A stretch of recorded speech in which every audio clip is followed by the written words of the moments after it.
Hello, welcome back to another Friday and another edition of our Heartland Journals 3 and 3. First one in August. I'm giving Stevie a little vacation. I'm filling in Steve Abramowitz.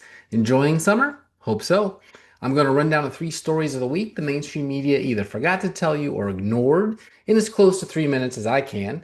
Let's begin, shall we? We shall. Number one. For Iran, Trump's reversal on escalation shows who has the upper hand by expanding the arena of fighting in the region, experts say. Tehran sent a warning about the dangers of a widening war. Iran's leadership believes it has found the world's Achilles heel. With the help of regional militia allies, Tehran spent the past week underscoring its ability to threaten several of the world's most critical facilities and waterways. We have no problem with war at all, and we are ready for the big confrontation, Mr. al-Massawi said, the Iranians told the Americans. Trump told the Iranians, I will hit the power in Iran. So the Iranians said, if you strike, we strike. The official Saudi news channel said on Sunday that Crown Prince Mohammed bin Salman, the de facto ruler of Saudi Arabia, had recently spoken with Mr. Trump to stress the necessity of prioritizing dialogue to de escalate tensions and prevent a wider conflict. Recent strikes in the region reflect the severity of those concerns. The Houthis, an Iran aligned militia force in Yemen, blockaded Riyadh's use of the Bab al Mandab waterway in the Red Sea. The Saudis had been piping oil to the west coast port of the Red Sea in order to circumvent Iran's stranglehold on global shipping through the Straits of Hormuz, the primary route for oil shipments out of the Persian Gulf. At its heart, the current struggle is about redesigning the regional security architecture, said H.A. Hellier, a senior associate fellow at the Royal United Services Institute in London. As long as both Tehran and Washington remain convinced they are the ones whose demands should be met, he said, the talks will not be meaningful. To reach a deal, both sides must be politically humble and agree that their maximalist ambitions will not work, he said, adding that for now, those dynamics are not on the table. Said Ibrahim Razi, the spokesman of the Iranian parliament's National Security and Foreign Policy Committee, echoing an earlier threat by Mr. Trump in April that he would bomb Iran back to the Stone Age. Iran has not budged. Sounds like a stalemate, folks. Number two story they skipped. Trump rails against crooked and corrupt polling amid spate of new data putting his approval in the low 30s. Trump has long been fixated on his media coverage, has seen his approval ratings drop to all-time lows in recent weeks. Quinnipiac University's latest poll, published last Wednesday, found that only 32% of Americans approved of the job Trump is currently doing, while 58% disapproved. The finding was the lowest approval rating yet for Trump from Quinnipiac. CNN's latest Trump approval rating poll, meanwhile, showed the president at 34%, while the latest AP and ORC poll found Trump at 33%.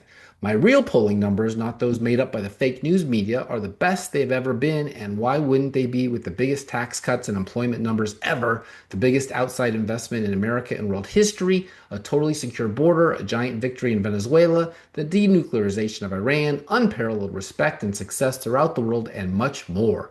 Don't believe the radical left's fake poll numbers. They are crooked and corrupt, just like the country destroying Democrats are crooked and corrupt. Vote Republican for greatness in America. Thank you for your attention to this matter, Trump wrote on Truth Social. You'd think he was on the ballot this November. Sheesh. Move on, buddy. Number three, the first week of August 2026.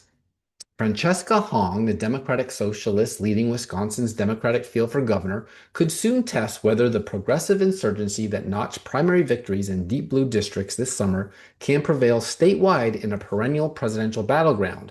Polls show Hong, the 37-year-old state assemblywoman from Madison, at the forefront of the field of Democrats vying for the nomination in the August 11 primary to replace outgoing Democratic Governor Tony Evers. The winner is all but certain to take on Republican U.S. Rep. Tom Tiffany in November. Hong was already the frontrunner entering July, but the month saw her two top Democratic rivals' campaigns implode. Lieutenant Governor Sarah Rodriguez exited amid a campaign finance scandal, and former Lieutenant Governor Mantella Barnes dropped out Thursday.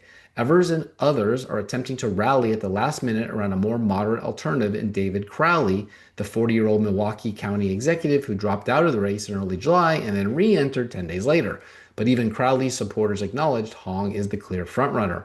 Wisconsin is the quintessential swing state, but it's also a very polarized state, said Sheboygan Mayor Ryan Sorensen, who is supporting Crowley. This is going to be a new chapter in a political science theory book. How do the far left wing and far right wing candidates build a coalition and win elections?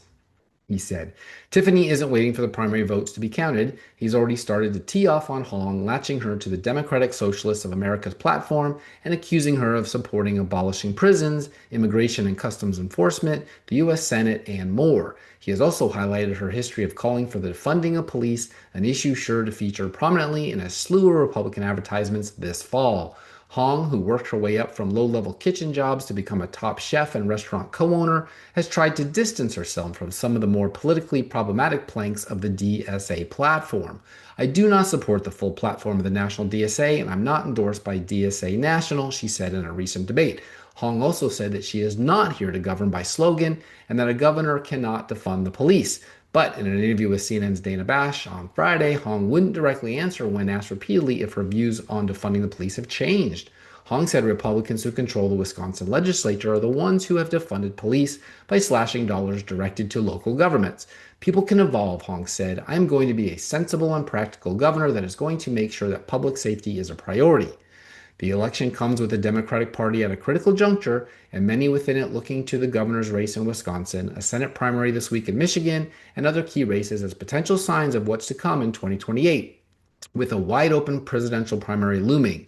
For much of the last year, Democratic Socialists have been on the march, with New York City Mayor Zohran Mamdani win last year serving as an inflection point. Democratic Socialist Katie Wilson was elected mayor of Seattle last year, and another, Janice Louis George, is poised to win the mayoral contest in Washington, D.C. this November. In Los Angeles, Democratic Socialist Neetha Raman is challenging incumbent Mayor Karen Bass, a Democrat. There also won a series of congressional primaries, including outing House incumbents in New York and Colorado, but Hong is different, a Democratic Socialist running not on deep blue turf, but in a true political battleground. Her supporters say Hong's brand of politics is a break from a Democratic Party that polls show isn't popular among voters, even those who oppose President Donald Trump. She has brought a coalition into the Democratic Party that otherwise had been shut out and told, you don't belong with us. And they've been showing up continuously. They definitely look different and act different than folks who have been around for a really long time. And frankly, they should because political systems has not worked for them, said State Senator Chris Larson, who represented parts of Milwaukee and is supporting Hong. Republicans, meanwhile, have made no secret of how they intend to run against her. Republican Governors Association Communications Director Colin Compton called Hong the Mamdani of the Midwest. Hong's rise comes in an election year in which Democrats have their first real shot at winning full control of Wisconsin state government in a generation. Under Evers, the party has won a majority of the state Supreme Court and forced a redraw of state legislative districts that ended a Republican gerrymander. This fall, Democrats have to retain the governor's office and flip both the state Senate and Assembly. However, as Hong climbed in the polls, the state's jittery Democratic establishment struggled to coalesce behind a more moderate alternative. Crowley had dropped out and amid lagging poll numbers in early July, but he entered the Democratic Party on July 18th and received Evers' endorsement. Barnes' exit left Crowley as likely the only viable contender in the race aside from Hong. Still, he's far behind. A Marquette Law School poll conducted in late July found Hong with 38% support among Democratic primary voters to 16% for Barnes, who at the time was still in the race, 7% for Crowley, and no other candidate topping the 2% mark. The poll found Hong is strongest among young and very liberal voters. Barnes and Crowley performed better among older and more moderate voters. In an effort to rally Democrats who are concerned about Hong, Crowley will campaign alongside Evers in the race's closing days. I'm not here to protect the establishment. I'm here to deliver real results for Wisconsinites all over our state, Crowley said in the recent Democratic debate. Hong addressed her status as a Democratic Socialist. She's a dues-paying member of the local Madison chapter, she said in a Fox News interview on Friday.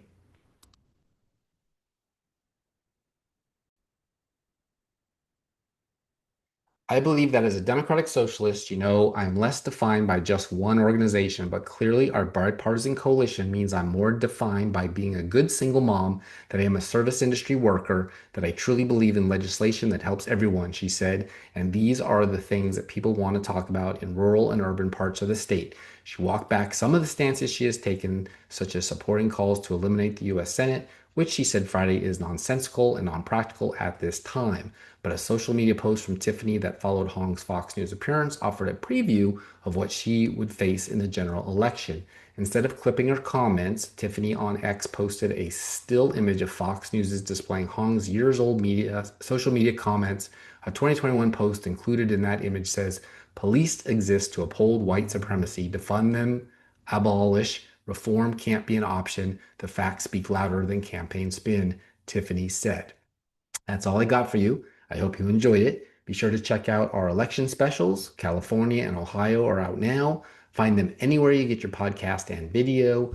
Or please subscribe at heartlandjournal.com and our Substack and never miss an episode. You'll be glad that you did. Mainstream media won't tell you the real news, but I will. And it's free. Thanks for doing it. Oh, and new month means new 7 from 7. So be sure to look out for the 7 good news stories from across the 7 continents. See you next week for another Heartland's 3 in 3. Glory to God. 3 in 3 is a Heartland Journal LLC property. Copyright 2026. All rights reserved.